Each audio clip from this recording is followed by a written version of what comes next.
The abuse started within months of him coming into England. Anything he ever did was never questioned. In fact, me questioning him, beating me or raping me was putting me in the wrong straight away. It was horrible. Seema was forced by her family to marry a cousin from Pakistan she'd never met. She suffered 13 years of physical, sexual and mental abuse. She had 3 daughters, and when her family started making plans to force them into marriage too, she'd had enough. It was cut-off point. I wasn't going to have my daughters live the same life that I lived. So I left for them.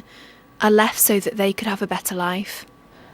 Seema went through the civil courts to protect her children.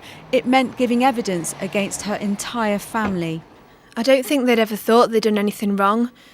Probably the hardest thing for me is exposing them for what they were, having a judge tell them that they were wrong.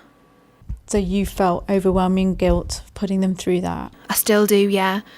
It's the one thing that absolutely broke me. Going through the civil courts to get a forced marriage protection order was the only legal route available to Seema at the time. But from today, all that will change. For the first time, it's now a criminal offence to forcibly make someone marry either here or take them abroad and get them married. There's wonderful wording in the statute. They talk about luring people to a different state or country to force them to marry. People who fall foul of the Act could be looking at a fine or a prison sentence up to 7 years in the most extreme cases. Last year, more than 1,300 cases were reported to the government's forced marriage unit. Out of them, 40% involved the Pakistani community and children under the age of 17. The new law is designed to send a strong message to communities saying forced marriages will not be tolerated. But will it work? On the ground, organisations who work with abused women, like the Angelou Centre in Newcastle, have reservations. It will not stop families from forcing girls to marry. For many of the women that take out civil orders, the forced marriage protection order, the majority have withdrawn it a few years down the line.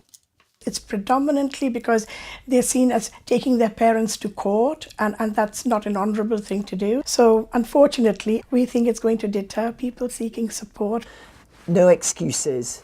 Doesn't matter what your purpose is. Despite those concerns, Northumbria Police are keen for those affected to know that they're committed to helping them. Yes, a specific effort's being made to send the message out. And I think it's key to send it to the potential victims and to anyone who sees this starting to happen or suspects that it can happen.